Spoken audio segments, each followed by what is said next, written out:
Hello everyone, welcome to our YouTube channel devoted for civil services. तो हम लोग mains के टॉपिक पर बात कर रहे थे, प्रस्तावना से रिलेटेड जो भी कुछ वर्ड्स थे। आज हम बात करेंगे पंथ निरपेक्षता से जुड़े मुद्दे, जो पंथ निरपेक्षता से हमारे जुड़े मुद्दे हैं उन पे बात करेंगे। इसमें पहला क्वेश्चन मतलब ये उठता है कि पंथ निरपेक्षता की प्रासंगिकता पर कुछ प्रश्न उठते हैं।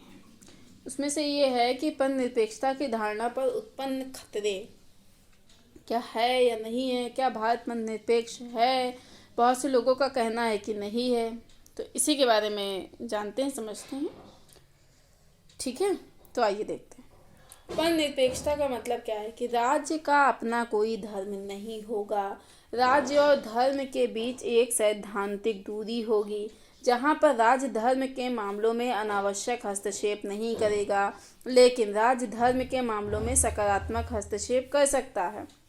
यदि करेगा तो ऐसी स्थिति में वो धर्मों के साथ समान व्यवहार करेगा। पंथ निरपेक्षता राज्य के साथ साथ समाज और व्यक्ति के स्तर पर भी होनी चाहिए। समाज के स्तर पर पंथ निरपेक्षता का मतलब है सहिष्णुता, समायोजन और संवाद है, जहाँ पर अलग अलग धर्मों, वर्गों, समूहों के लोग एक दूसरे के साथ साझे तरीके से रहते हैं और स्वीकार करते हैं एक दूसरे को। व्यक्ति के स्तर पर जब हम वैज्ञानिक मनोवृत्ति के आधार पर काम करते हैं तो हम पंथ निरपेक्षता मनोवृत्ति के व्यक्ति कहे जाते हैं। क्वेश्चन ये है कि भारत सरकार, भारत राज्य, भारतीय ढांचा, क्या ये पंथ निरपेक्ष है?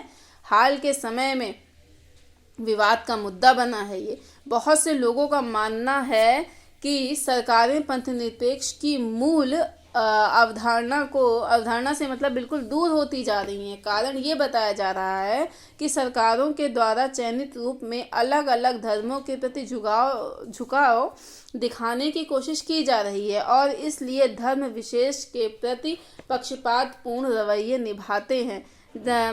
तब मतलब समाज में नकारात्मक संदेश ये जाता है कि सरकार किसी खास धर्म को मानने वाली है। अभी हाल में क्या आपने उस समय सुना होगा, 2014 के समय में बीजेपी गवर्नमेंट जब आई थी तो उसका पहला आरोप लगा था कि हिंदुत्व की राजनीति पर आधारित कार्य करती है। ये हिंदू बहुसंख्यकों के बारे में सोचती है, मुसलमान विरोधी कार्य करती है सरकार। तब सरकार की विश्वसनीयता पर सवाल खड़ा होता है कि क्या वाकई सरकार पंथ निरपेक्ष है या नहीं है। दूसरी तरफ बीजेपी के सहयोगी दलों का यह कहना है कि जब अन्य दलों की सरकारें रही हैं, जैसे कांग्रेस, या उनके द्वारा मुस्लिम तुष्टीकरण किया जाता रहा है, यानी मुस्लिम समाज की कुरीतियों, अंधविश्वासों, पाखंडों पर इन सरकारों के द्वारा कभी किसी तरीके की कोई कार्यवाही नहीं की गई, इसलिए यह मुसलमानों के प्रति पक्षपातपूर्ण व्यवहार करते रहे। इनसे इंडिया के सेकुलर पर क्वेश्चन रेज होने लगता है कि ठीक है ना। हाल के समय में जिस प्रकार नागरिकता संशोधन अधिनियम भारत सरकार के द्वारा लाया गया, यह माना गया कि भारत के पंथ निरपेक्ष ढांचे के खिलाफ है, क्योंकि इसमें तीन देशों में रहने वाले अलग अलग 6 धर्मों के निवासी पे उन्हें भारत में नागरिकता देने का मुख्य प्रावधान किया गया, लेकिन इसमें मुस्लिम समुदाय को शामिल नहीं किया गया। इस आधार पर बहुत से लोगों का यह कहना था कि यह कानून भारत के पंथ निरपेक्ष ढांचे के खिलाफ है। यह आरोप न केवल केंद्र सरकार बल्कि राज्य की सरकारें भी लगाती हैं। जैसे पंजाब, जम्मू कश्मीर में कई बार यह आरोप लगेगा कि यहाँ के हिंदू अल्पसंख्यकों के प्रति इन राज्य सरकारों का रवैया सही नहीं है। यहाँ के बहुसंख्यक धर्म को बढ़ावा देने की कोशिश की जाती है। प्रायः सरकारों पर धर्म विशेष को बढ़ावा देने का आरोप लगाया जाता है। धर्म विशेष के प्रति पक्षपातपूर्ण व्यवहार करेगा। नागरिकता संशोधन अधिनियम को मुस्लिम विरोधी अधिनियम के रूप में दिखाया गया, मैंने अभी आपको समझाया। तो इसे बहुसंख्यक और अल्पसंख्यक तुष्टीकरण के रूप में देखा जाता है। आपने देखा हाल के वर्षों में धर्म का राजनीतिकरण हमारे यहाँ बढ़ा है। ये बताता है कि अब सेकुलर ढांचा बहुत बड़ी तेजी के साथ कमजोर हो रहा है। अब कैसे बढ़ा है कि अगर आप कोई भी सेट दिन है, यानी अगर चुनाव में उम्मीदवारों की घोषणा करनी है तो कैसे की जाएगी। पहले देखा जाएगा कि दिल्ली, यूपी, बिहार में चुनाव चल रहा है, हो रहा है। तो माना बिहार में मान के चलो अच्छा चुनाव चल रहे हैं, तो हम देखेंगे कि महसा बेगूसराय या किशनगंज में, वहाँ के प्लेसेस के नाम है ये, किस धर्म में बहुलता ज़्यादा है या उसी धर्म के व्यक्ति को उम्मीदवार बनाया जाए, तो उसके जीतने की मतलब जो उसके जीतने की जो संभावना रहती है तो यहाँ पे वो ज़्यादा होती है। यहाँ पर मतलब अच्छे बुरे उम्मीदवार का चयन नहीं हो रहा है, बल्कि वहाँ रहने वाले धार्मिक समूहों को साधने के लिए उम्मीदवार खड़े किए जा रहे हैं। तो धर्म के आधार पर ही उम्मीदवार का चयन होता है। राजनीतिक दलों के चुनाव प्रचार के दौरान खुलकर धर्म या धार्मिक शब्दावलियों का यूज़ किया जाता है। जैसे एक दल कहता है कि हमारे पूर्वजों ने इंडिया में रहकर गलती कर दी, पाक चले गए होते तो अच्छा होता। कई कहते हैं कि वंदे मातरम नहीं बोलेंगे उन्हें पाक भेज दिया जाएगा। ऐसा विचार फैलाया जा रहा है जिससे मुस्लिम और हिंदू एक दूसरे को विरोध की भावना से देखें। कई कहते हैं कि मुस्लिम आतंकवाद इस्लामोफोबिया के आधार पर, और कई कहते हैं सेक्युलरिज्म के आधार पर, और भगवा आतंकवाद, मतलब इस तरीके की कई चीज़ें देखने को मिलती हैं। कई राजनीतिक दल ऐसे हैं जो अलग अलग धर्म पर आधारित हैं, जो कि चुनौतियां हैं, क्योंकि पंथनिरपेक्ष के आधार पर राज्यों का कोई धर्म नहीं होना चाहिए। कोरोना काल के दौरान तबलीगी जमात के मुद्दे पर जिस तरीके से उस मुद्दे का राजनीतिकरण किया गया, यह अपने आप में काफ़ी गंभीर था। अगर कोई भी व्यक्ति, चाहे वह तबलीगी जमात हो या मंदिर प्रशासन का व्यक्ति रहा हो, सरकार का यह दायित्व भी है, सरकार मतलब अधिकार भी है कि इसके प्रति कठोर से कठोर कार्यवाही करे। लेकिन किसी एक जमात में व्यक्ति के नाम पर पूरे मुस्लिम समाज को गलत कहा जा रहा है, तो ये बिल्कुल गलत तरीके का मुद्दे का सरलीकरण किया जा रहा है। दूसरी तरफ कोरोना काल में हमारे जो कोरोना वॉरियर्स हैं, यानी डॉक्टर्स की टीम अलग अलग मुस्लिम क्षेत्रों में गई, वहाँ उनके ऊपर आपने देखा कि आक्रमण और हमले किए गए। यह भी एक गलत तरीके का धर्म का राजनीतिकरण करना है कि जहाँ पर दिखाने की कोशिश की जा रही है कि हमारा मतलब हमारे सरकार पर कोई भरोसा नहीं है। तो दोनों तरफ से ये जो हेट्रेड सेंटीमेंट चल रहे हैं, ये अपने आप में दुर्भाग्यपूर्ण है भारत जैसे देश के लिए। तो मैंने क्या बताया कि धर्म का बढ़ता राजनीतिकरण, उम्मीदवारों का चयन देख लीजिए, धार्मिक आधार पर चुनावों का प्रचार देख लीजिए, नागरिकों के मत व्यवहार पर धर्म का प्रभाव, कोरोना दौर में तबलीगी जमात का मुद्दा, डॉक्टरों पर हमला। तो असल में हम जिस एरा में रह रहे हैं, इस एरा में दिखाई देता है कि हम ग्लोबलाइज्ड वर्ल्ड में रह रहे हैं। इस वैश्वीकरण के युग में एक बड़ा मुद्दा यह देखा जा रहा है कि दुनिया तेजी के साथ एक हुई है। यानी 90 के पहले जो दुनिया थी, भूगोल की वजह से हम एक दूसरे से दूर थे, आना जाना मुश्किल था, समुद्री यात्राएं होती थी जिसमें एक देश से दूसरे देश जाने में महीनों लग जाते थे, चाहे वह नज़दीकी देश ही क्यों ना हो। साथ ही साथ हमें यह जानकारी भी नहीं लग पाती थी किसी देश में क्या चल रहा है। कोई गया तो जानकारी हो गई, अन्यथा नहीं हो पाई। कुछ उस जगह की किताबें आ जाती थी तो उनसे पता चल जाता था उस देश के बारे में। लेकिन 1990 के बाद जैसे जैसे परिवहन का विकास हुआ, हम एक दूसरे से देश में हवाई यात्राओं के माध्यम से पलक झपकते ही पहुंच जाते हैं। जिस तरीके से सूचना प्रौद्योगिकी की जो प्रौद्योगिकी क्रांति हुई है, सूचना क्रांति हुई है, एक देश की घटना अब सभी दुनिया के देश उसी समय उन घटनाओं के बारे में जानकारी देख लेते हैं, मतलब उनको मिल जाती है। आज अभी तुरंत यूएसए में कोई घटना घटे तो तुरंत मालूम हो जाता है न्यूज़ चैनल के जरिए, सोशल मीडिया के माध्यम से। तो अब हमारा विश्व एक हो रहा है। इस विश्व के बढ़ते एकीकरण के दौर में देखा जा रहा है कि पश्चिमी जो देश हैं, चूँकि वे प्रभुत्व की स्थिति में थे, उनकी इकोनॉमी मजबूत थी, उनका प्रभाव दुनिया में ज़्यादा था और स्वाभाविक रूप में उनकी संस्कृति का भी प्रभाव दुनिया पर ज़्यादा देखा गया। इसी कारण पूरी दुनिया में पश्चिमीकरण काफ़ी तेज़ी के साथ बढ़ा। इसका प्रभाव ये पड़ा कि अलग अलग दुनिया के देशों में जो पश्चिमी संस्कृति या जीवन शैली है, उनके आने से वहाँ स्थानीय जो संस्कृति और जीवन शैली है उनमें गिरावट देखी गई है। जैसे भारत की अगर हम बात करें तो यहाँ पर आज की स्थिति ये है कि हमारे लिए होली और दिवाली से भी ज़्यादा एक्साइटमेंट फेस्टिवल 31 दिसंबर, आपने देखा होगा 1 जनवरी रहता है। हैप्पी न्यू ईयर एक अलग तरीके का एक्साइटमेंट लेकर आता है हमारे लिए। 14 फेब जो कि आने वाला है, राष्ट्रीय त्यौहार बन चुका है, बहुत उत्साहित होता है। 25 दिसंबर क्रिसमस डे भी बहुत अच्छे तरीके से हम लोग मनाते हैं। जो बाहरी त्यौहार या उत्सव हैं उनके प्रति एक रुझान, एक आकर्षण लोगों में तेजी के साथ बढ़ रहा है। दूसरी तरफ पश्चिमी जीवन शैली हमारी जीवन शैली को प्रभावित कर रहा है। हमारे खान पान के तरीके अब हमारे लिए बाटी चोखा मायने नहीं रखेगा, बल्कि नहीं रखता ही है,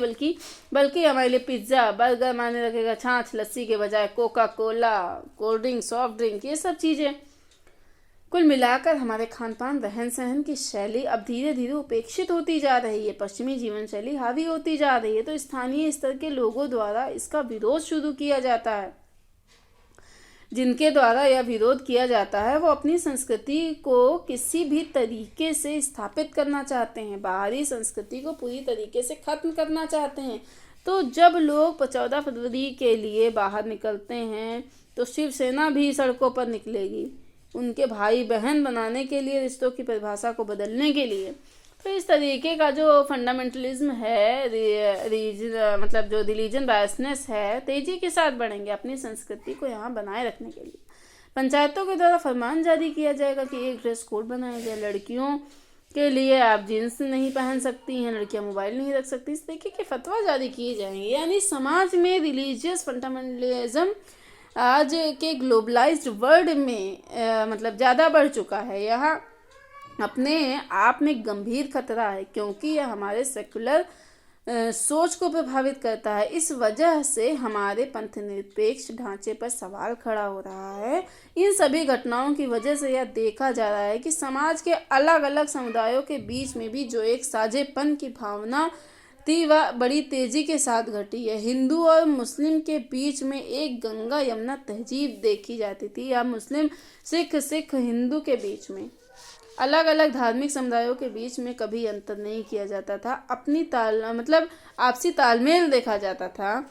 आजकल ऐसी कई घटनाएं, मुद्दे आ रहे हैं जिनकी वजह से इनके बीच दूरियां लगातार बढ़ती जा रही हैं। यानी हिंदू मुस्लिम आदि के बीच में बहुत तेजी के साथ बदलाव आ रहा है, और हर एक घटना अपने आप में समाज के ध्रुवीकरण को बढ़ाने वाली घटना मानी जा रही है, या मानी जाएगी। भाई जब ऐसा होगा तो ये सब चीज़ें होंगी। यहाँ पर कोई अपराध होगा, यदि वह अपराध हिंदू के द्वारा किया गया था, मुस्लिम द्वारा किया गया था, तो अपराध नहीं है। अपराध वो जाति है, धर्म है। अगर किसी बच्चे के साथ कहीं पर भी अपराध, रेप, हत्या किया जा रहा है तो उस बच्ची का व्यक्तित्व जाति धर्म के आधार पर विभाजित कर दिया जाएगा, और अपराधी भी इसी आधार पर, अपराधी सवर्ण जाति के हैं, मुस्लिम हैं, हिंदू हैं, सिख हैं, इनके आधार पर ध्रुवीकरण समाज का बढ़ता जाता है, तो विद्वेष भी बढ़ने लगता है। विभिन्न समूह या समुदाय के लोग एक जगह इकट्ठे होते जा रहे हैं, इनके बीच हिंदू मुस्लिम आदि जो एक लिंक था वो अब टूट रहा है, और इसलिए दो समुदायों के व्यक्ति हैं, उनके बीच शंकाएं बहुत ज़्यादा हैं। आजकल लव जिहाद का मुद्दा भी समाज में चल रहा है, मॉब लिंचिंग भी। ये घटनाएं समाज को और तोड़ती हैं। इस तरीके के जो धार्मिक पूर्वाग्रह हैं ये समाज को और खोखला कर देते हैं, और विभिन्न सामुदायिक समूहों के बीच दूरी को बढ़ाकर हमारे पंथ निरपेक्ष ढांचे को कमजोर करते हैं। वर्तमान वैश्वीकरण के दौर में स्थानीय समुदायों में पहचान का संकट देखने को मिलता है। धार्मिक कट्टरता और धार्मिक पूर्वाग्रह में वृद्धि देखने को मिलती है। विभिन्न धार्मिक समूहों के मध्य संघर्ष में वृद्धि देखने को मिलती है, जैसे मतलब मॉब लिंचिंग हो गया, लव जिहाद हो गया, गौवध हो गया। ये सब क्या है? धार्मिक ध्रुवीकरण है। मतलब ध्रुवीकरण का मतलब आप समझे दो पोल, एक हिंदू एक मुस्लिम, इस तरीके का देखने को मिलता है। और आपने क्या देखा कि अनेक राजनीतिक दल, धार्मिक संगठनों की नकारात्मक भूमिका निभाते, जैसे अयोध्या में राम मंदिर, नारसी के मुद्दे पर ध्रुवीकरण बढ़ रहा है। विवादित मुद्दों के आधार पर ध्रुवीकरण कर दिया जाता है। राम मंदिर के फेवर में वर्डिक्ट आना, या सरकार के किसी मुखिया या यूपी के सीएम द्वारा अयोध्या के किसी धार्मिक उत्सव में भाग लिया जा रहा है, तो क्या ये हमारे पंथ निरपेक्ष ढांचे के खिलाफ है या नहीं है?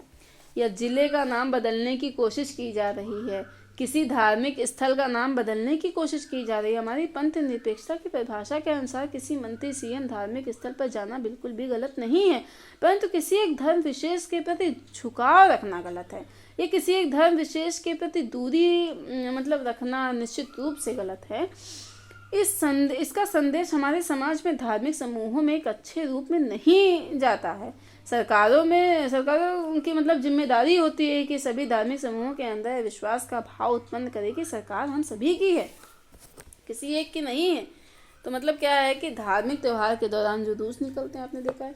90 के बाद धर्म का वस्तुकरण बढ़ा है, यानी कमोडिटिफिकेशन ऑफ रिलीजन बढ़ा है, ठीक है ना। धर्म खरीदा या बेचा जा रहा है। धर्म के आधार पर कई चैनल खुल चुके हैं। इन चैनलों द्वारा अंधविश्वास को भी बढ़ावा दिया जा रहा है, धार्मिक पूर्वाग्रह को भी बढ़ावा दिया जा रहा है। कई चैनल तो दावा करते हैं कि मतलब स्वर्ग की मिली सीढ़ी, इस पर्वत से छलांग लगाने के बाद सीधे स्वर्ग को मतलब स्वर्ग की सीढ़ी मिल जाती है। कई धार्मिक गुरु बताते हैं कि सूर्य पृथ्वी के चक्कर लगा रहा है वैज्ञानिक दृष्टि से, जबकि गलत है। मदरसों, वैदिक स्कूलों में भी मतलब ये सब चीज़ें प्रॉपर रेगुलेशन मतलब आवश्यक है। कुल मिलाकर ऐसी चीज़ें नहीं होनी चाहिए। धर्म के वस्तुकरण ने हमारी तार्किकता को खत्म कर दिया है। अब धर्म एक दिखावा है। कई सेलिब्रिटी मंदिर मस्जिद में जाकर सेल्फी लेकर अपने को नैतिक बताते हैं। इसका मतलब मंदिर मस्जिदों में जाना एक नैतिक सर्टिफिकेशन देने जैसा हो गया है। ये उचित नहीं है। जादू, मंत्र, तंत्र, अंधविश्वास इन्हीं धार्मिक लोगों के द्वारा दिखाया मतलब जाता है। कोरोना को लेकर भी भविष्यवाणी की गई, नमाज पढ़ेंगे तो कोरोना हो या ना हो, मंदिर में जाएंगे कोरोना हो या ना हो, मतलब ये कोई बात है। तो जब अवैज्ञानिक दृष्टि से मंदिरों और मस्जिदों के माध्यम से अंधविश्वास को बढ़ाने की कोशिश की जाती है तो यह गलत तरीका है। पिछले 2-3 दशकों में हमारे मन मस्तिष्क में पंथ निरपेक्षता होनी चाहिए थी, वह अभी कम हो गई है। हमारी वस्तुनिष्ठता भी कमजोर हुई है। धार्मिक रूप में हम ज़्यादा पूर्वाग्रही या संशयशील होते जा रहे हैं। धर्म के वस्तुकरण में वृद्धि, हमने कहा धार्मिक अंधविश्वास में वृद्धि, वैज्ञानिक मनोवृत्ति में गिरावट देखने को मिली। इन सभी के कारण पंथ निरपेक्षता का मूल्य गिरा है, क्योंकि राज्यों के द्वारा कई बार यहाँ पर भेदभाव तरीके का मतलब व्यवहार किया जाता रहा है। अब ठीक है ना, अब बात करते हैं, ये तो मैंने विपक्ष में, आप इसको बोल सकते हैं, ठीक है। अब हम ये बताएंगे, इसका अपोजिट पक्ष में बताएंगे कि पंथ निरपेक्षता अभी भी प्रासंगिक है, और क्यों है वो मैं रीज़न आपको बताने जा रही हूँ, ठीक है। देखिए, जो पंथ निरपेक्षता है वो भारत के संविधान में लिख देने से हम पंथ निरपेक्ष नहीं है, ये बिल्कुल कहना गलत है, बल्कि यह भारत के राज्य और समाज के मनोविज्ञान से जुड़ा हुआ पहलू है। यह ऐतिहासिक रूप में ही भारतीय राज्य व्यवस्था और समाज के ही मनोविज्ञान से जुड़ा पहलू है। ऐतिहासिक रूप से भारतीय राज्य व्यवस्था क्या है? पंथ निरपेक्ष, ठीक है। देखिए, पंथ निरपेक्षता कोई नई बात नहीं है, ऐतिहासिक काल से ही जुड़ा है, और जो चीज़ लंबे समय से आपके समाज का हिस्सा होती हैं, आप उसे आसानी से खत्म नहीं कर सकते हैं। खतरे अगर आ गए तो क्या कोई ये कहेगा कि पंथ निरपेक्ष या अन्य चीज़ें खत्म हो गई? क्या हम पंथ निरपेक्ष नहीं है? संभव ही नहीं है भारत के लिए कि ये हमारे मनोविज्ञान से जुड़ा हुआ पहलू है। या भारतीय राज्य व्यवस्था में अशोक की धम्मिकाओं, मतलब उसमें जो वो नहीं था, उनकी जो धम्म नीतियाँ थी, उनमें आप देख सकते हैं, इसमें वो कहते हैं कि सभी धर्मों के लोग मेरे राज्य में रह सकते हैं। और अशोक के समय ब्राह्मण धर्म, बौद्ध धर्म, अन्य धर्म, कई तरीके के अशोक के यहाँ रहते थे। या अकबर की सुलह कुल नीति में पंथ निरपेक्षता आप देख सकते हैं, जिसमें वो कहते हैं कि सभी धर्मों के लोग अपने अपने धार्मिक विश्वासों, अपनी अपनी धार्मिक परंपराओं को मानने के लिए मेरे राज्य में पूरी तरह स्वतंत्र हैं। यह पंथ निरपेक्ष का सबसे महत्वपूर्ण पहलू था। यह हम राष्ट्रीय आंदोलन के दौरान विभिन्न धर्मों की भागीदारी को देखें। अगर कोई ये कहे कि राष्ट्रीय आंदोलन हिंदुओं ने लड़ा या मुसलमानों ने लड़ा, अकेले ही लड़े, धर्मों ने अलग अलग लड़ा, तो ये गलत है। राष्ट्रीय आंदोलन में सभी एकजुट थे, उसमें सभी धर्म शामिल थे। ये हमें बताते हैं कि जो हमने संविधान बनाया वो पहले से ही पंथ निरपेक्ष था। इन धार्मिक समूहों की भागीदारी हमें यह बताती है कि यहाँ पर हम स्वाभाविक पंथ निरपेक्ष हैं। भारत एक देश रहा है जो स्वाभाविक रूप में पंथ निरपेक्ष है, केवल राज्य व्यवस्था नहीं बल्कि भारतीय समाज की प्रकृति भी पंथ निरपेक्ष है, क्योंकि विविधता में एकता हमारी सबसे बड़ी ताकत रही है। हम सबको साथ लेकर चलते रहे हैं। हमारा समाज सह अस्तित्व की भावना पर आधारित रहा है। सहिष्णुता और समायोजन भारतीय संस्कृति की सबसे बड़ी विशेषता रही है। यहाँ पर हूण, कुषाण, बैक्टीरियाई मतलब ठीक है ना, यूनानी आदि हर कोई आया, लेकिन सभी भारतीय रंग में रंग गए। भारतीय समाज की प्रस्तावना केवल पंथ निरपेक्ष नहीं बल्कि भारतीय संविधान के विभिन्न अनुच्छेद के विभिन्न प्रावधान भी पंथ निरपेक्ष को मजबूती पर आधारित हैं। जैसे अनुच्छेद 15 में किसी भी व्यक्ति के साथ धार्मिक आधार पर भेदभाव नहीं करने को कहा गया। अनुच्छेद 25 से 28 ले लीजिए, 29, 30 ले लीजिए, 44 ले लीजिए। अब इसको आप जाके तुरंत देखिए, हम तो अभी बता दें अगर आप कहें तो 25 से 28 क्या है, 29, 30 क्या, 44 क्या है, आप इसको तुरंत जाके देखिए। बस मैं आपको बता देती हूँ। 25 में है, आर्टिकल 25 में अंतःकरण की ओर धर्म के अबाध रूप से मानने, आचरण और प्रचार करने की स्वतंत्रता। 26 में धार्मिक कार्यों के प्रबंध की स्वतंत्रता। 27 में किसी धर्म विशेष की अभिवृद्धि के लिए करों के समुदाय के बारे में स्वतंत्रता। 28 में निश्चित शैक्षणिक संस्थानों में धार्मिक निर्देशों या पूजा में उपस्थित होने की स्वतंत्रता। 29 में अल्पसंख्यक वर्गों के हितों का संरक्षण। 30 में है शिक्षा संस्थाओं की स्थापना और प्रशासन करने का अल्पसंख्यक वर्गों को अधिकार। और 44 में है नागरिकों के लिए एक समान सिविल संहिता। ठीक है, आगे देखिए। अगर संविधान की प्रस्तावना से पंथ निरपेक्ष हटा भी दिया जाए तो भी हमारा संविधान पंथ निरपेक्ष है। हमारी पंथ निरपेक्षता को सुरक्षित रखने का इम्पोर्टेंट काम या महत्वपूर्ण कार्य किसको दिया गया? न्यायपालिका को दिया गया। पंथ निरपेक्षता आधारभूत ढांचा है, मतलब इसे संविधान से खत्म नहीं किया जा सकता। मतलब हमने क्या बताया कि ऐतिहासिक रूप में मैंने भी बताया कि अशोक की धम्म नीति, अकबर की सुलह कुल नीति, राष्ट्रीय आंदोलन के दौरान विभिन्न धर्मों की सामूहिक भागीदारी थी। तो अब अगर आप में से किसी को भी ये लगता है कि हमारी सरकार किसी धर्म विशेष को बढ़ावा देकर चुनाव जीत सकती है, तो ये बिल्कुल नामुमकिन है। क्यों? हमारा समाज बहुत जटिल है।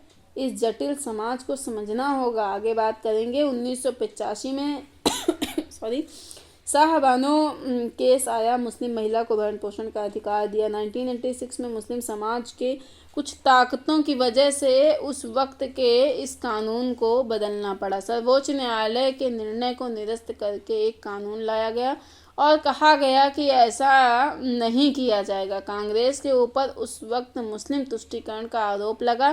कांग्रेस को लगा कि यहाँ पर यह हमारे लिए समस्या की वजह बन सकता है। उन्होंने दूसरा उसका क्षतिपूर्ति करने के लिए रामलला के मंदिर के दरवाजे पूजन के लिए खोल दिए। बीजेपी और उनसे संबंधित जो पार्टियां थी उनके लिए एक बड़ा अवसर था। उनको ये लगा कि ये एक ऐसा मुद्दा है जहां से अब राम मंदिर के मुद्दे को ज़्यादा प्रमुखता से उठाया जा सकता है। फिर राम मंदिर का मुद्दा उठा, उसके बाद बाबरी मस्जिद का मुद्दा, फिर इस तरीके का आया। उसके बाद कैसे कैसे समीकरण बदले, कैसे कैसे कॉन्फ्लिक्ट बढ़े देश और समाज में, ये सब लोग जानते हैं। अगर नहीं भी जानते होंगे तो आगे क्लासेस में हम आपको आगे के जो लेक्चर्स होंगे उनमें हम आपको बताएंगे।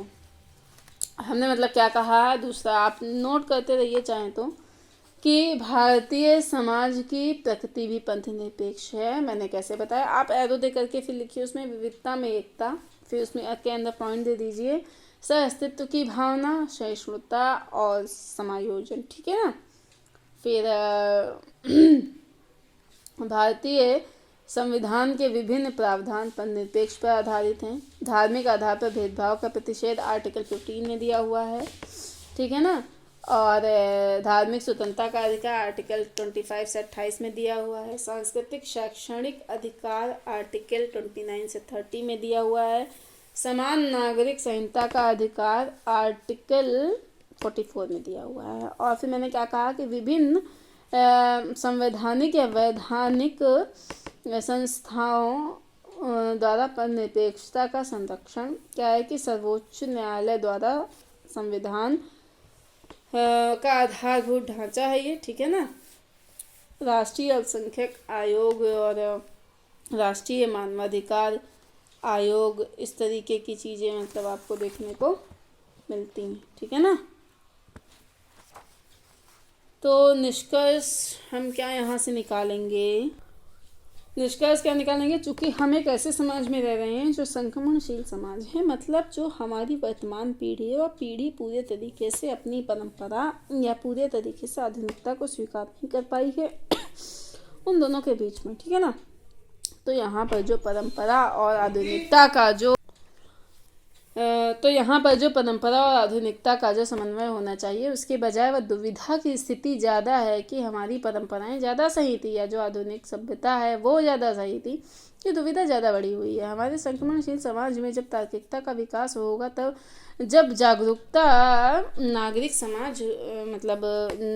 होगी नागरिक समाज में, और ये समझ पाएंगे कि हमारी परंपराएं, उनके प्रति भी हमारा सम्मान होना चाहिए और आधुनिक ज़रूरतों के प्रति भी हमारे अंदर आग्रह होना चाहिए। तो स्वाभाविक रूप में यह जो विरोधाभास आपको दिखाई देता है समाज में, आप जो देख रहे हैं, ये धार्मिक कटुता जो आप समाज में देख रहे हैं, धार्मिक कटुता तब फिर ये धार्मिक कटुता नहीं दिखाई देगी। धार्मिक कटुता ऊपर देखने में जितनी मिलती है, ज़मीनी स्तर पर धार्मिक कटुता या धार्मिक संघर्ष उतना ज़्यादा नहीं है। अगर किसी मुद्दे का राजनीतिकरण न किया जाए तो भारतीय समाज स्वाभाविक रूप में शांत समाज है, और यहाँ पर धार्मिक जो मुद्दे हैं वो इतने जटिल मुद्दे नहीं हैं, लेकिन चूंकि यहाँ पर राजनीतिकरण किया जाता है, इसलिए भारत के पंथ निरपेक्ष ढांचे को सुरक्षित रखने के लिए या करने के लिए सरकारें राजनीतिक दलों और धार्मिक संगठनों को जिम्मेदार बनाने की ज़रूरत होती है इनफैक्ट।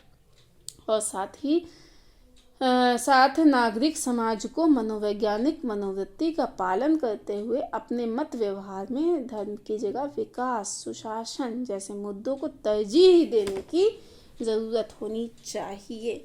इसी से जुड़ा मुद्दा एक हम आपको बताएं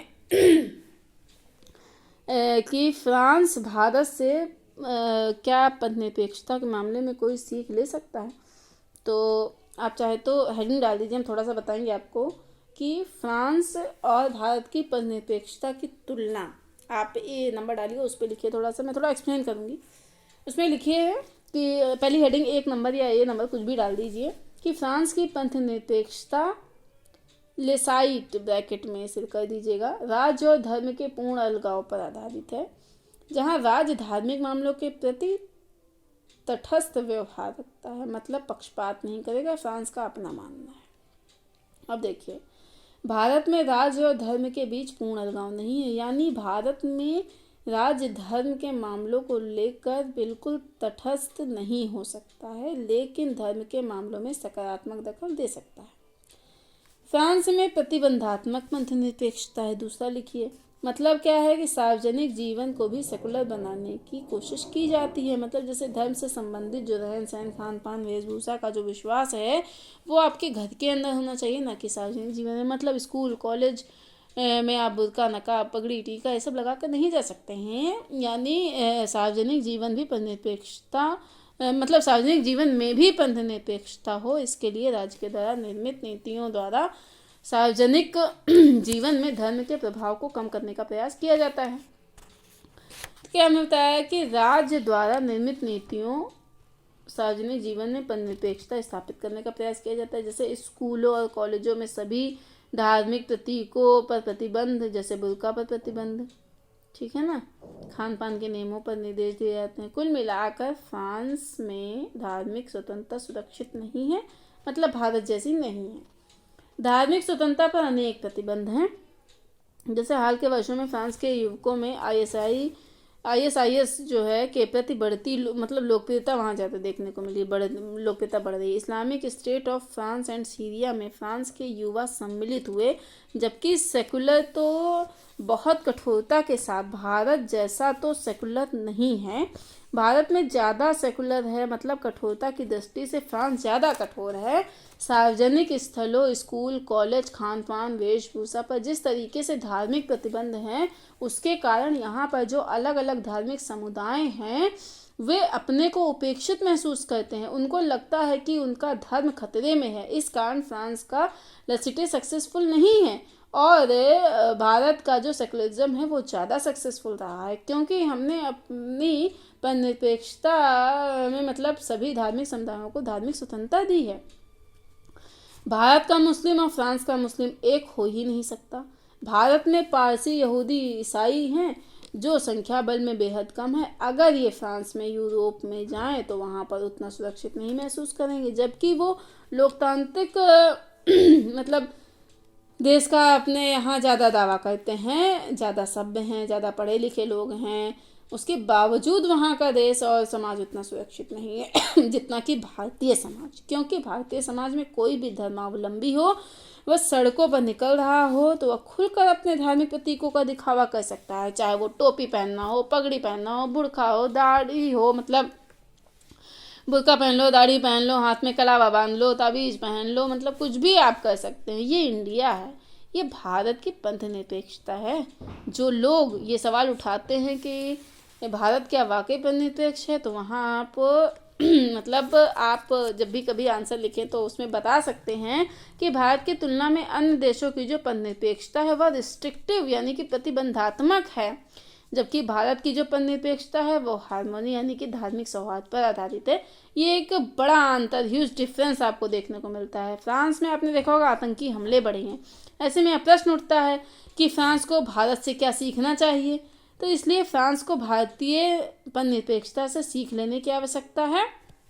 क्या कि भारत में राज्य और धर्म के मध्य पूर्ण पृथक्करण नहीं बल्कि सैद्धांतिक दूरी है। राज्य धर्म के मामलों में सकारात्मक हस्तक्षेप कर सकता है। विभिन्न धार्मिक समुदायों को धार्मिक स्वतंत्रता दी जा सकती है, देनी चाहिए।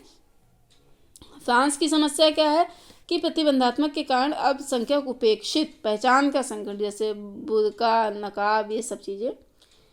धर्म निजी मामला, ठीक है ना, धर्म क्या है वहाँ पे, निजी मामला। ऐसे में राज्य का कोई समर्थन नहीं वहाँ पे। भारत में हज सब्सिडी, धार्मिक यात्राओं के लिए सब्सिडी दी जाती है। अल्पसंख्यक अधिकारों का संरक्षण नहीं है, ठीक है ना वहाँ पे। भारत से इसको सीखने की ज़रूरत है। देखिए भारत इसलिए मतलब जो मैंने बताया, इसलिए भारत से इनके सीखने की ज़रूरत है। निम्न बातें हैं, आप पहला जरा नोट करिए। विभिन्न धार्मिक समूहों के मध्य सामंजस्य स्थापित करना भारतीय संविधान और अन्य वैधानिक प्रावधानों के माध्यम से सीखने की ज़रूरत है। दूसरा क्या है कि व्यक्तिगत धार्मिक स्वतंत्रता, विशेषकर अल्पसंख्यक धार्मिक समुदायों की स्वतंत्रता का संरक्षण, विशेषकर अल्पसंख्यक धार्मिक समुदायों की स्वतंत्रता का संरक्षण। तीसरा जो चीज़ मतलब फ्रांस में नहीं है और भारत में है, सकारात्मक हस्तक्षेप का मतलब क्या है कि राज्य धर्म के मामलों में सुधार भी कर सकता है, उसका विरोध भी नहीं होता है। 3 तलाक का कानून, तो 3 तलाक का कानून आया, कोई विरोध उस स्तर पर नहीं होगा जिस स्तर पर फ्रांस में हुआ। मतलब हो सकता था, वहाँ तो नहीं ऐसा, मतलब जिस स्तर पर फ्रांस में होगा उस स्तर पर यहाँ विरोध नहीं हुआ, क्योंकि हमने मतलब इंडिया आपको धार्मिक स्वतंत्रता देता है। मतलब इंडिया आपकी कुरीतियों को भी खत्म कर सकता है, इसी को यही सैद्धांतिक दूरी है। राज्य द्वारा धार्मिक सुधारों के लिए नीतिगत पहल संभव है जिसे सामाजिक वैधता प्राप्त है, जैसे सती प्रथा, 3 तलाक। तो राज्य के द्वारा धर्म के मामलों में सुधार किया जा सकता है, ठीक है ना। भारत में पंथ निरपेक्ष विचार राज्य का ही नहीं बल्कि समाज की भी विशेषता है। बात समझ में आई ना। अब हम लोग बात करते हैं थोड़ा सा लोकतांत्रिक गणराज्य के बारे में। मतलब जहाँ पर शासन व्यक्तियों में केंद्रित है, जनता के पास वास्तविक शक्तियाँ निहित हैं। लोकतंत्र एक प्रकार की शासन प्रणाली, एक प्रकार की जीवन शैली है जो यह बताता है कि एक ऐसी शासन प्रणाली जो स्वतंत्रता, समानता, बंधुत्व पर आधारित हो और सरकार जनता के प्रति जवाबदेह हो, यानी ऐसी शासन प्रणाली जहाँ सरकारें जनता के प्रति जवाबदेह हों। यानी कि आप लिख लीजिए चाहे तो, स्वतंत्रता, समानता, बंधुत्व पर आधारित शासन प्रणाली जहाँ सरकारें जनता के प्रति जवाबदेह हैं। और चाहे तो सेंटर हेडिंग डाल दीजिए, समझिए, सुन ही लीजिए, समझ लीजिए कि भारत में लोकतंत्र क्या है। क्या इंडिया 1947 के पहले लोकतंत्र था? तो क्या इंडिया 1947 के पहले लोकतंत्र था? बिल्कुल नहीं। हमारे यहाँ जब ब्रिटेन आया तो ब्रिटेन ने एक मतलब अधिनायकवादी निरंकुशता शासन यहाँ पर वो लोग लाए। यहाँ लोकतंत्र तो था ही नहीं। यहाँ वायसराय होते थे, सारी शक्तियाँ उन्हीं के पास थी। अधिनायकवादी या औपनिवेशिक शासन था। उसके पहले मुग़ल राजाओं का मुग़ल शासकों का शासन था तो राजतंत्र हुआ करता था। उसके पहले सुल्तानों का शासन था, सल्तनत काल में हुआ करता था तो राजतंत्र था। उसके पहले प्राचीन काल में, चाहे वह गुप्तोत्तर काल रहा हो, गुप्त काल रहा हो, मौर्योत्तर काल या मौर्य काल रहा हो, इन सभी शासन काल में हमारे यहाँ राजतंत्र रहा है। यानी लोकतंत्र के प्रति हमारा अनुभव कुछ भी नहीं रहा है। तो 1947 में हमने एक ऐसे शासन प्रणाली को स्वीकार किया जो हमारा नहीं था, यानी जिसके बारे में हमें कोई अनुभव नहीं था कि लोकतंत्र कैसे काम करता है। हम राजतंत्र में रहने के आदी थे। एक राजा थे जिसे मतलब माई बाप कल्चर कहा जाता था। राजा ही हमारे लिए भगवान प्रभु हुआ करते थे। राजा के लिए हम अपना सब कुछ समर्पण करने के लिए तैयार रहा करते थे। राजा का विरोध या राजा के खिलाफ आवाज़ उठाने का अधिकार लोगों के पास था। दूसरा मतलब क्या है कि हमारे यहाँ पर राजा और प्रजा का संबंध था। सरकार और नागरिक का संबंध हमारे यहाँ नहीं हुआ करता था। इसलिए 1947 में जब हम लोकतंत्र लेकर आए तो बोला गया कि भारत में लोकतंत्र एक थोपी हुई विचारधारा, इम्पोज्ड विचारधारा, एक शासन प्रणाली यह एक ऐसा कॉन्सेप्ट था जो बाहर से भारत में हम लाए थे। लोकतंत्र पहली बार ब्रिटेन में आया। ब्रिटेन को लोकतंत्र की जननी बोला जाता है 16वीं सदी में। और 16वीं सदी में जब मतलब लोकतंत्र आया तो अपने मूल अर्थों में वहाँ पर लोकतंत्र नहीं आया था। वहाँ लोकतंत्र का धीरे धीरे विकास हुआ। जब 1689 के बाद लोकतंत्र वहाँ पर आया तो पीएम का पद भी आया, लेकिन राजा का पद बना रहा। सारे अधिकार राजा के ही पास बने रहे। केवल कुछ अधिकार पीएम का मतलब प्रधानमंत्री और संसद के पास थे। तो धीरे धीरे ब्रिटेन में लोकतांत्रिक सरकारों के लिए संघर्ष होना शुरू हुआ। लोगों ने धरना प्रदर्शन करके मांग करना शुरू किया, लेकिन किसी तरह की हिंसक क्रांति नहीं थी। धीरे धीरे सरकारों ने खुद को बदला। राजा ने अपनी शक्तियों को कम करना शुरू किया और पीएम तथा संसद को धीरे धीरे शक्तियां देनी शुरू कर दी। और एक समय ऐसा आया कि वहां पर राजा की भूमिका सीमित हो गई और जनता के द्वारा चुने गए प्रतिनिधियों द्वारा निर्वाचित संसद की भूमिका बढ़ गई, पीएम की भूमिका बढ़ गई। लेकिन इस पूरी प्रक्रिया को लगते लगते 250 से 300 वर्ष बीत गए। वह ब्रिटेन जो 1689 के बाद ही लोकतंत्र के रास्ते पर चल गया था, वहाँ सभी लोगों को मत देने का अधिकार नहीं था। महिलाएं मताधिकार से वंचित थीं। 1928 में महिलाओं को सार्वभौमिक मताधिकार, ब्रिटेन में मत देने का अधिकार मिला। अगर आप जाइए सर्च करिए, जैसे ब्रिटेन मत देने का अधिकार की बात करें तो 1893 में न्यूजीलैंड में मिला, 1928 में ब्रिटेन में हमने बताया, 1950 में भारत में और 1965 में यूएसए में। सार्वभौमिक मताधिकार इन देशों में इन सन में मिले। तो निष्कर्ष क्या निकाला जा सकता है कि जो लोकतंत्र भारत को 1947 में एक उपहार के रूप में मिला था, उस लोकतंत्र को पाने के लिए ब्रिटेन के लोगों ने 250 से 300 वर्ष की लड़ाई लड़ी है। और भारत के लोगों को 1947 में सीधे वो लोकतंत्र मिल गया। भारत ने इस लोकतंत्र की लड़ाई के लिए लड़ाई नहीं लड़ी थी, हमने आज़ादी की लड़ाई लड़ी थी। लोकतंत्र की लड़ाई अलग है। हम लड़ाई ये लड़ रहे थे कि हमारा देश आज़ाद हो जाए। अब आज़ाद होने के बाद यहाँ राजा पीएम राष्ट्रपति को लेकर आएंगे, ये अलग एक मतलब तरीके का विवाद है। हम लोकतंत्र लाएं और यह लोकतंत्र जो भारत के लोग भारत की जनता इसको लेकर अभ्यस्त नहीं थी, तो यह एक इम्पोर्टेड आइडियोलॉजी थी, यह एक आयातित विचारधारा थी। इसके लिए भारत के लोग तैयार नहीं थे। तो भारत में लोकतंत्र हमने कहा, आप जरा हेडिंग डालिए, मतलब भारत में लोकतंत्र डालिए, इधर लेफ्ट साइड लिखिए 1947 में भारतीय लोकतंत्र आयातित धारणा के रूप में, फिर नीचे एरो करके दे दीजिए, थोपी गई। दूसरी साइड लिखिए भारत में सामाजिक आर्थिक लोकतंत्र की धारणा नहीं, समाज में लोकतांत्रिक मूल्यों की कमी, मतलब पुरुष महिला SC ST के साथ हमारा व्यवहार क्या था, अलग तरीके का होता था, जिनको हम छुआछूत के आधार पर बिल्कुल अलग थलग कर दे रहे थे। हम कैसे बोल सकते हैं कि समानता और बंधुत्व जैसे लोकतांत्रिक मूल्यों पर आधारित हैं। इसलिए 1947 में जब हमने लोकतंत्र स्वीकार किया तो सरकारें लोकतंत्र पर आधारित हुई। हमारे समाज या लोग लोकतंत्र के बारे में कोई जानकारी नहीं रखते थे तो हमारा समाज लोकतांत्रिक नहीं था, बल्कि हमारी राज व्यवस्था या सरकारें लोकतांत्रिक थी, क्योंकि वो सरकारें जनता के द्वारा चुनी जाती थी। तो फिर आप इधर फिर से लेफ्ट साइड लिखिए, प्रारंभ में राजनीतिक लोकतंत्र की स्थापना, निर्वाचित सरकार नागरिकों के पास। दूसरी तरफ लिखिए विषमता पर, मतलब इसका समझ में आया ना, प्रारंभ में राजनीतिक लोकतंत्र की स्थापना, नीचे एरो देके लिखिए निर्वाचित सरकार होती थी, और दूसरा क्या लिखेंगे, नागरिकों के पास मताधिकार था।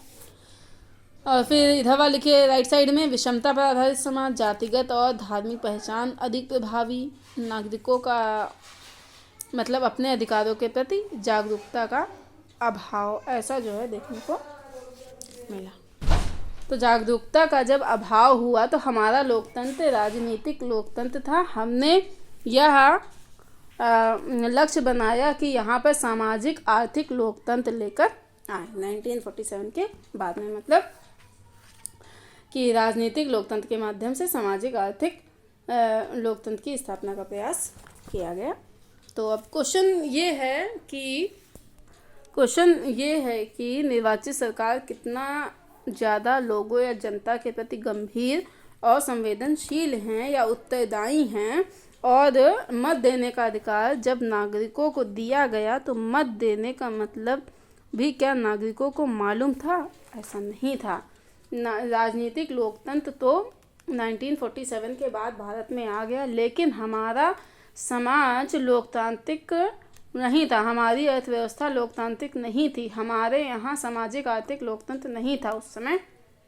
और सामाजिक आर्थिक लोकतंत्र का मतलब क्या है कि हमारा जो लोकतंत्र था उसमें समाज कई स्तरों में बटा हुआ था या पुरुष और महिलाओं में बटा हुआ था। लोकतंत्र कहता है सभी के साथ समानता का व्यवहार करो, समाज ये नहीं मानता है। समाज कहता है पुरुष पुरुष होते हैं, महिलाएं महिलाएं होती हैं, महिलाएं पुरुषों के पैरों पर होती, चरणदासी होती, जो कि बिल्कुल भी गलत है। और यह आज की बात नहीं है, 1947 से 1950 की बात है और आज भी कोई बहुत बड़ा बदलाव नहीं आ गया है, बदलाव आ रहे हैं। पुरुषवादी सोच हालांकि बदल रही है, लेकिन ऐसा नहीं है कि एकदम यू टर्न ले लिया हो। उस वक्त की स्थिति तो ये थी कि वहाँ पर ये देखा जाता था कि पुरुष महिलाओं को सार्वजनिक जीवन में देखना ही नहीं चाहते थे। मत देने के लिए अगर महिलाओं को मत केंद्रों पर महिलाओं को जाना भी होता था तो महिलाएं लंबा घूंघट करके मतलब जाती थी वहाँ पे। उन्हें मालूम भी नहीं होता था कि पहले तो बैलेट पेपर पर होता था, मुहर लगाई जाती थी, वोट हो गया कि कहाँ और कैसे वोट देना है। पुरुष सहयोगी के रूप में जाते थे और वही बताते थे कि महिला का निर्णय खुद का नहीं होता था। तो ये लोकतंत्र कहाँ से हुआ? सरकार लोकतांत्रिक है, हमने चुना है, बट समाज लोकतांत्रिक नहीं है, क्योंकि हमारा विभाजित समाज, हम यहाँ पर, ठीक है ना, हमारा जो विभाजित समाज है हम यहाँ पर अपने मतों का मूल्य नहीं समझते थे, हम अपने धर्म या जाति का मूल्य समझते थे। मतलब समुदाय का व्यक्ति अपने धर्म के लोगों को मत देकर आता था, अपनी जाति के लोगों को मत देकर आता था, भले ही वो भ्रष्ट हो, भले ही वो मतलब अपराधी हो, कहने का मतलब भले ही वो बलात्कारी हो, बट इसके बावजूद चूंकि वह हमारे धर्म और जाति से जुड़ा है तो हम इसी को मत देकर आएंगे और उसी कामों को जस्टिफाई कर देंगे।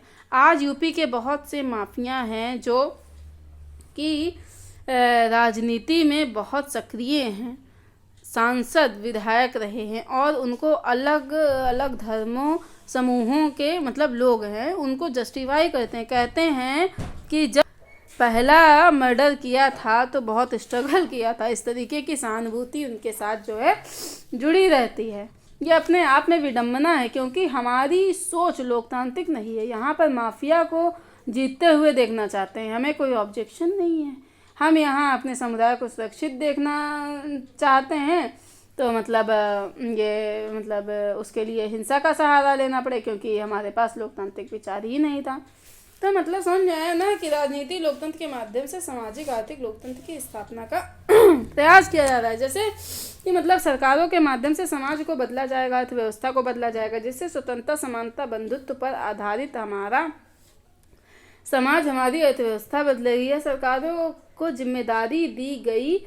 यह ब्रिटेन से भिन्न था। ब्रिटेन में लोक समाज पहले लोकतांत्रिक हुआ फिर सरकार जो है लोकतांत्रिक हुई, वहाँ दोनों साथ साथ चीज़ें चली। अगर हम 1689 के बाद कहें कि ब्रिटेन में जब लोकतंत्र आया तो वहाँ राजतंत्र बना रहा, राजा के पास सारी शक्तियाँ रहीं, क्योंकि जनता वहाँ पर यह मांग करती ही नहीं थी। धीरे धीरे वहाँ की जनता के द्वारा इस तरीके की मांग की गई कि जनता द्वारा जैसे जैसे यह मांग किया गया कि वैसे वैसे अधिकार उनको मिलते रहे, यानी जनता लोकतांत्रिक होती रही।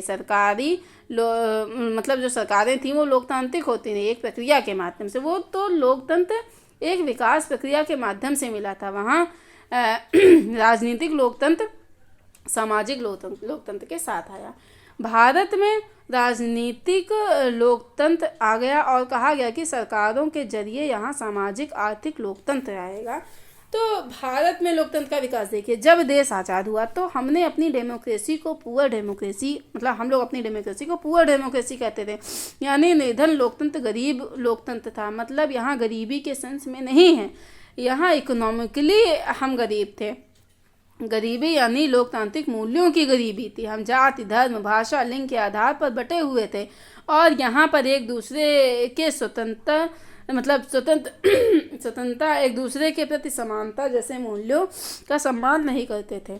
तो ऐसे सामंतवादी समाज में जहाँ पर वह सभी व्यक्ति एक दूसरे के अधिकारों के प्रति जागरूक नहीं थे, जो लोग अपने कर्तव्यों के प्रति जागरूक नहीं थे, उस समाज को गरीब लोकतंत्र कहते हैं। तो मतलब निर्धन लोकतंत्र से हम लोग किधर गए, विकास किया हम लोगों ने जीवंत लोकतंत्र की। और कैसे? निर्धन लोकतंत्र में क्या था? चुनाव केंद्रित लोकतंत्र था, विभाजित लोकतंत्र था, जैसे जाति, धर्म, भाषा के आधार पर। तो गैर लोकतांत्रिक समाज था। तो इन सबको मिलाकर के हम इसे कहते हैं। यहाँ पे कैसे लोग थे? निष्क्रिय नागरिक थे। लेकिन जब हम लोग आ गए जीवंत लोकतंत्र में तो यहाँ पे आपको जवाबदेह सरकार देखने को मिली प्लस सक्रिय नागरिक देखने को मिले। तो मतलब भारतीय लोकतंत्र का अनुभव आप क्या कहेंगे कि क्या हम निर्धन लोकतंत्र से जीवन लोकतंत्र में बदल पाए हैं? मतलब जो हमने बताया दो तरीके के लोकतंत्र, निर्धन से जीवंत में, अभी बताते हैं कितना बदल पाए कितना नहीं। असल में लोकतंत्र का जो अलग अलग अर्थ निकाला जाता है उनमें से एक अर्थ है लोकतंत्र एक दो तरफा संबंध है सरकार और नागरिक के बीच में। सरकार का काम सेवा प्रोवाइडर यानी कि सर्विस प्रोवाइडर जिसे कहते हैं सेवा प्रदायक का है, और नागरिकों को सरकार के द्वारा सेवाएं दी जाती हैं। सरकार कौन कौन सी सर्विसेज देती हैं, उसी आधार पर भारतीय लोकतंत्र के अनुभव को समझिए। लोकतंत्र सरकार और नागरिकों के मध्य मैंने बताया दो तरफा संबंध है, जहाँ पे क्या सरकार की भूमिका क्या होती है? सेवा प्रदायक के रूप में, जैसे कानून व्यवस्था, आधारभूत जरूरत, गुणवत्तापूर्ण जीवन। दूसरी तरफ नागरिक की भूमिका क्या है? कानूनों का पालन करना, अधिकारों और कर्तव्यों के प्रति संवेदनशील। सरकारें अगर अपनी भूमिका निभाने में फेल हो जाएं तो क्या होगा? यदि सरकार अपनी भूमिका निर्वहन में असफल हो जाए तो तो नागरिकों के पास में दो विकल्प है। पहला है कि एग्जिट, निकासी कर लो। दूसरा है सरकार के विरोध में आवाज़ उठाना, जैसे मीडिया, सोशल मीडिया के माध्यम से सरकार की अन्यायपूर्ण नीतियों का विरोध करना।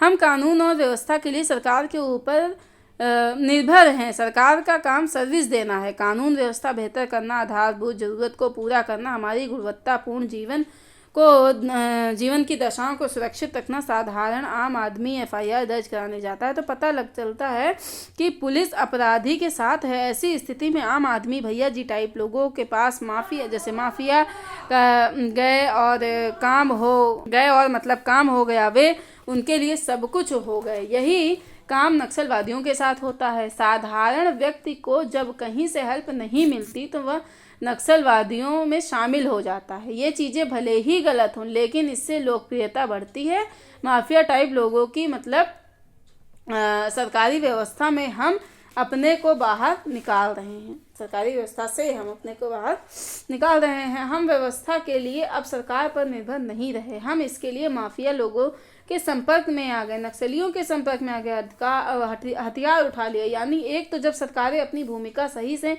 नहीं निभा पाती हैं तो लोग सरकारी व्यवस्था से बाहर निकल जाते हैं और वह सुरक्षित पुलिस प्रशासन के बजाय अपनी सुरक्षा अन्य विकल्पों के माध्यम से ढूंढने की कोशिश करते हैं। इसी तरीके से सरकार का दूसरा काम है लोगों की ज़रूरतों को पूरा करना, जहां पर सड़क, बिजली, पानी, रोटी, कपड़ा, मकान बेहतर हो। लेकिन सरकार ने हमारे यहाँ पर सड़क नहीं बनाई, हम गड्ढों में चलते हैं, तो नागरिकों के पास कोई कर्तव्य नहीं, कोई कर्तव्य नहीं कर देते थे सरकार को कर नहीं देंगे। लोगों ने कर देने से मना कर दिया, यानी कर वंचना की घटनाएं कब मतलब बढ़ेंगी। तो जब सरकारें गुणवत्तापूर्ण सेवाएं जीवन को नहीं देंगी तो नागरिक उनको टैक्स क्यों देंगे भाई। कर वंचना, कर चोरी, काला धन बड़ी तेजी के साथ बढ़ेगा।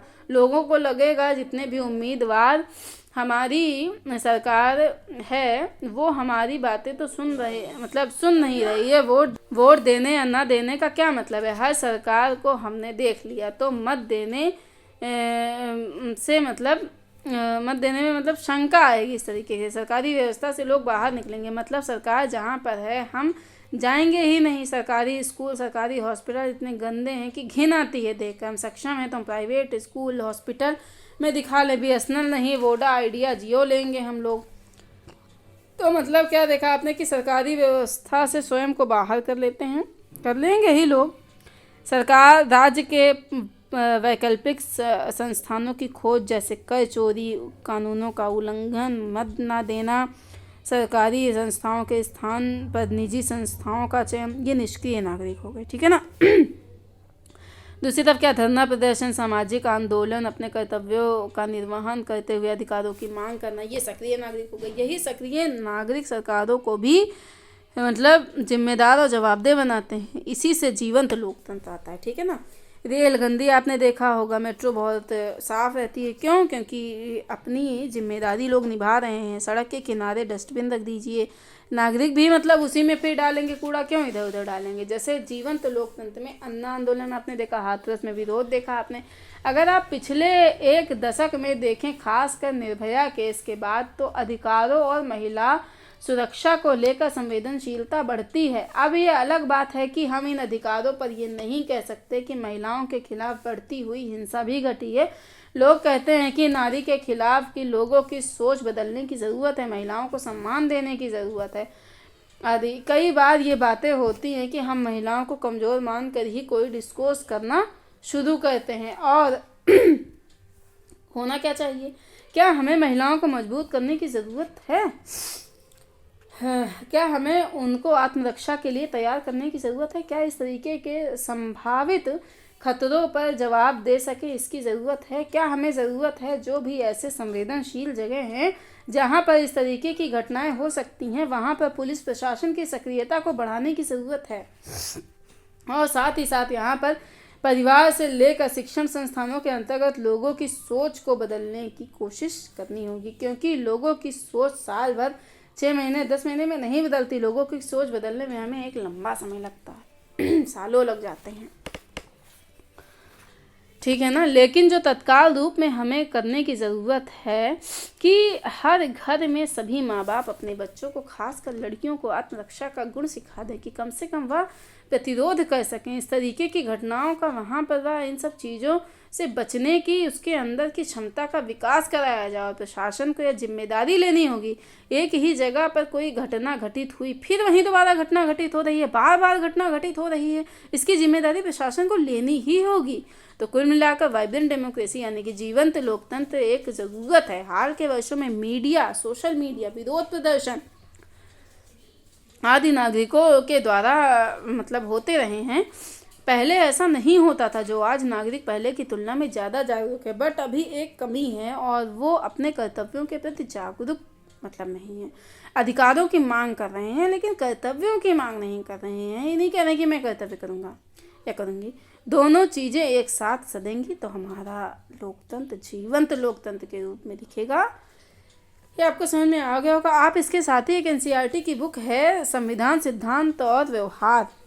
इसमें जो है आप इसमें नेक्स्ट चैप्टर मूल अधिकार पढ़ लीजिएगा। क्योंकि इसके बाद थोड़ा सा एक तो मैं थोड़े से कुछ और टॉपिक है, उनके बाद में मैं मूल अधिकार पढ़ाऊँगी। लेकिन आप चाहें तो पढ़ सकते हैं। 2 क्वेश्चन अच्छा पहले लिख दीजिए फिर बताऊँ।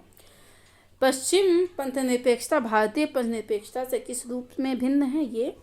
दूसरा, फ्रांस भारत की पंथनिरपेक्षता से क्या सीख सकता है? मैंने दोनों क्वेश्चन करवाए, आप दोनों लिखिए और मुझे चेक कराइए। ठीक है ना। और फिर इसके बाद में मैं कुछ बताऊंगी कि आखिरकार जो 42 अमेंडमेंट हुआ था, कॉन्स्टिट्यूशनल अमेंडमेंट हुआ था, उसमें अखंडता और समाजवादी और पंथनिरपेक्षता शब्द जोड़ने की तार्किकता ही क्यों थी? क्यों हमने जोड़ा? हमें क्यों ज़रूरत पड़ी जोड़ने की? इन चीज़ों के बारे में बात करेंगे और फिर आगे हम लोग बढ़ेंगे।